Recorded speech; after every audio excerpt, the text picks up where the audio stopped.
اسلام چونکہ دین رحمت ہے تو وہ اپنے ماننے والوں کو اس بات سے سختی سے منع کرتا ہے کہ کسی بھی قسم کی کسی کے ساتھ کوئی زیادتی نہ کی جائے، کوئی ظلم نہ کیا جائے، وہ ظلم ہتھیار سے لے کر رویے تک کوئی بھی ہو، آپ کے لہجے کی زیادتی ہو، آپ کے لفظوں کی زیادتی ہو، کوئی بھی ہو، کسی کو تکلیف نہ پہنچائی جائے، اذیت میں مبتلا نہ کیا جائے۔ میرے بھائیوں، آج اس معاشرے میں ہم وقت گزار رہے ہیں، اس میں ظلم اور زیادتی تیزی سے بڑھتی چلی جا رہی ہے۔ ہمارے سماجی ماحول کے اندر حق دبا لینا، ظلم کرنا، جبر کرنا، لوگوں پر الزام تراشیاں کرنا، عزتوں پر حملے کرنا، لوگوں کے بارے میں اپنا رویہ اس طرح کا کرنا کہ جس سے ان کو تکلیف ہو، یہ ہمارا معمول بن گیا۔ یاد رکھیے گا، جو دھلے ہوئے اور اجلے ہوئے چہرے ہوتے ہیں نا، ان پر ذرا سی بھی گرد بوجھ بنتی ہے۔ جو سفید کپڑے پہنے ہوئے لوگ ہوتے ہیں، ان پر چھوٹا سا دھبا بھی دکھائی دیتا ہے۔ ہم مسلمان ہیں، ہمارے کپڑوں سے زیادہ ہماری روح اجلی ہوا کرتی ہے، ہمارے چہرے سے زیادہ ہمارا دل صاف ہوا کرتا ہے۔ میرے بھائیوں، زیادتی نہیں یار، تکلیف نہیں۔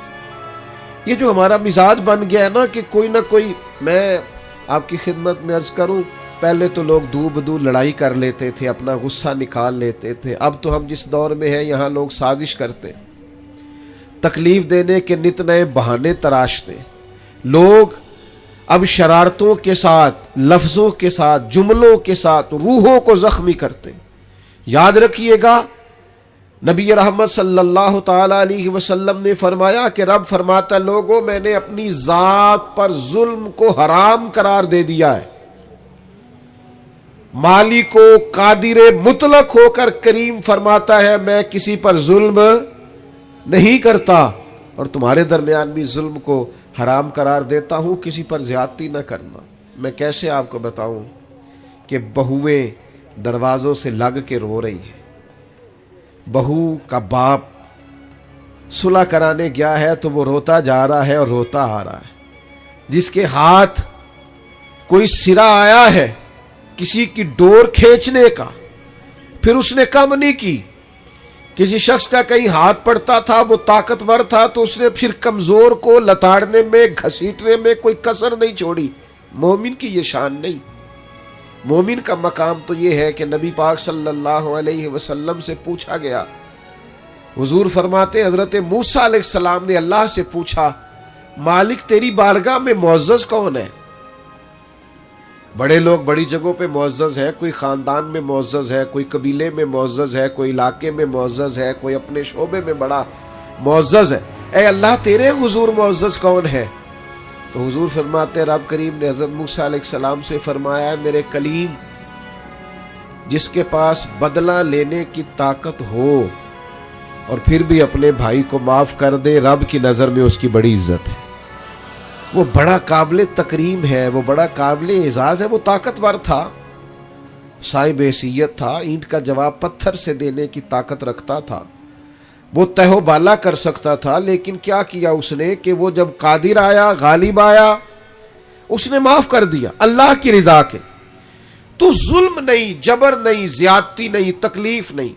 اور اگر کوئی ظلم کر رہا ہے تو وہ یہ مت بھولے کہ اگر کسی کو پتہ نہیں ہے کہ میں زیادتی کر رہا ہوں، وہ گھر میں زیادتی کر رہا ہے، یا دکاندار ہو کے گاہکوں سے زیادتی کر رہا ہے، یا آفیسر ہو کر اپنے ماتحتوں سے زیادتی کر رہا ہے، یا سربراہ ہو کر کسی ادارے کا، اس ادارے کے معاملات سے زیادتی کر رہا ہے، استاد ہے تو شاگردوں کے حق میں کسی قسم کی ناانصافی کا مظاہرہ کر رہا ہے، وہ کوئی بھی اگر وہ سمجھتا ہے کہ میں زیادتی کر رہا ہوں، ظلم کر رہا ہوں، اور یہ کہ کسی کو پتہ نہیں چل رہا، میری سازش بڑی کامیاب جا رہی ہے اور میں نے آنکھوں میں دھول جھونک رکھا ہے، تو اللہ کا قرآن بولا، فرمایا وَلَا تَحْسَبَنَّ اللَّهَ غَافِلًا عَمَّا يَعْمَلُ الظَّالِمُونَ، فرمایا اے سننے والے، ہرگز اللہ کو ان کاموں سے بے خبر نہ سمجھنا جو کام ظالم کر رہے ہیں۔ یہ گمان نہ کرنا کہ رب بے خبر ہے۔ یہ وَلَا تَحْسَبَنَّ اللَّهَ غَافِلًا، اللہ کو غافل نہ جاننا، معاذ، یہ گمان نہ کرنا کہ اللہ بے خبر ہے ان کاموں سے جو کام ظالم کر رہے ہیں. تو یا اللہ اگر تو باخبر ہے اور اگر آشنا ہے اور حقیقتاً ہے اور یقیناً ہے اور ایمان ہے کہ ہے، تو پھر ظلم ہوتا جا رہا ہے، پھر جبر ہوتا جا رہا ہے. تو اللہ کریم نے فرمایا انما یؤخرہم لیوم تشخص فیہ الابصار، فرمایا رب انہیں اس دن کے لیے مہلت دے رہا ہے جس دن پھر آنکھیں کھلی کی کھلی رہ جائیں گی. اس قیامت کے دن تک کے لیے اللہ مہلت دے رہا ہے جس دن پھر نگاہیں پھٹ جائیں گی، آنکھیں کھلی کی کھلی رہ جائیں گی. دوستو یاد رکھنا ظلم کی 3 قسمیں. شرک بھی ظلم ہے. قرآن مجید نے کہا ان الشرک لظلم عظیم، بے شک شرک بہت بڑا ظلم ہے. یہ اللہ کے ساتھ زیادتی ہے کہ مالک اللہ ہو، خالق اللہ ہو، رازق اللہ ہو، قادر اللہ ہو اور انسان اس کے ساتھ شریک ٹھہرائے. ایک تو یہ شرک ہے. ایک شرک اپنی ذات پر بھی شرک ہوتا ہے. جو لوگ گناہ کرتے ہیں نا، جو لوگ اللہ کی نافرمانی کر کے اپنے لیے دوزخ اکٹھی کرتے ہیں، وہ اپنی جان پر ظلم کرتے ہیں. گناہ کر کے، زیادتی کر کے، اللہ کی نافرمانی کر کے. قرآن مجید نے کہا وَمَن يَتَعَدَّ حُدُودَ اللَّهِ فَأُولَٰئِكَ هُمُ الظَّالِمُونَ، فرمایا وہ جو اللہ کی حدوں کو توڑتے ہیں وہ ظالم ہے، اپنی جان پر ظلم کر رہے، وہ اپنے ساتھ زیادتی کر رہے.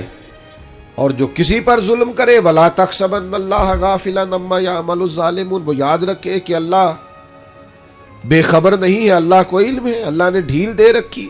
نتیجہ کیا نکلے گا؟ نتیجہ یہ نکلے گا جو تھوڑی سی بھی زیادتی کر رہا ہے نا، اسے 3-4 نقصان ہوتے ہیں. سب سے پہلا نقصان تو یہ ہوتا ہے کہ اللہ ظالموں کو پسند نہیں کرتا. تو جس کو رب پسند نہ کرے وہ پھر کسی کا پسندیدہ رہ سکتا، اس کی زندگی سکون قرار والی ہو سکتی. اگر کوئی ظالم ہے تو لا یحب الظالمین، اللہ ظالموں کو پسند. بڑا ظلم کر لے جس نے کرنا ہے، جتنی زیادتی کرنی ہے کر لے، لیکن اللہ کہتا ہے انہ لا یفلح الظالمون، ظالم کبھی کامیاب نہیں ہو سکتا. ہزاروں بچے قتل کرائے تھے فرعون نے. یذبحون ابناءکم ویستحیون نساءکم، وہ بچوں کو قتل کرا دیتا، عورتوں کو زندہ رکھتا کہ حضرت موسیٰ علیہ السلام پیدا نہ ہو. ایک الجھا ہوا خواب دیکھ کر اس نے اتنے بچے ذبح کرائے اور معاذ اللہ خدا کہلوایا مطلق، کوئی اس کو پوچھنے والا نہ تھا. لیکن رب کیا کہتا ہے وَأَغْرَقْنَا عَلَى فِرْعَوْنَ، ہم نے فرعون کو بھی غرق کر دیا اور فرعون والوں کو بھی غرق ہی ہوا ہے. کامیاب ظالم کبھی کامیاب، ایک بہت بڑی سزا ہے ظالم کے لیے. اور میرا خیال ہے اس سے زیادہ سزا نہیں ہو سکتی جو میں اب بیان کرنے لگا ہوں. واللہ لا یہدی القوم الظالمین، اللہ فرماتا ہے یہ جو ظالموں کی قوم ہوتی ہے نا، اسے اللہ ہدایت نہیں دیتا. اوئے ہوئے ہوئے، ظالموں کو اللہ ہدایت، یہ اس کا فیصلہ ہے. تم زیادتی کر رہے ہو، ظلم کر رہے ہو، اندھے ہو جاؤ گے، تمہارا شعور چھین لیا جائے گا، تمہیں یہ پتہ ہی نہیں چلے گا کہ ہم کتنا بڑا جبر کر رہے ہیں. تمہاری وہ صلاحیتیں سلب کر لی جائیں گی، سوچنے کی، سمجھنے کی. بہت ساری ڈگریوں کے باوجود بھی، بہت سارے علم کے باوجود بھی، بہت ساری تعلیم کے باوجود بھی گمراہ کے گمراہ رہ جاؤ. کیوں؟ کہ واللہ لا یہدی القوم الظالمین، اللہ ظالموں کی قوم کو ہدایت. اور انسان کے پاس ڈگری ہو اور شعور نہ ہو، طاقت ہو شعور نہ ہو، مال ہو شعور نہ ہو، اس کے پاس سارا کچھ ہو اور وہ گمراہی میں بھٹکتا پھرے، یہ کچھ چھوٹا نقصان ہے؟ میرے بھائیوں یاد رکھیے گا، رب فرماتا ہے اللہ ایک تو ظالموں سے اللہ ظالم کو پسند نہیں کرتا، ظالم کبھی کامیاب نہیں ہوتا. اور فرمایا ظالموں کو اللہ ہدایت. یہ بہت بڑی سزا ہے کہ انسان ظالم ہو، جابر ہو اور اسے ہدایت نصیب نہ ہو. یہ بہت بڑی سزا ہے. اب ہوتا کیا ہے؟ ظلم کرتا کیا ہے؟ اللہ کے حبیب علیہ السلام نے فرمایا ظلم نہ قیامت والے دن بہت سارے اندھیروں کا باعث بنے گا.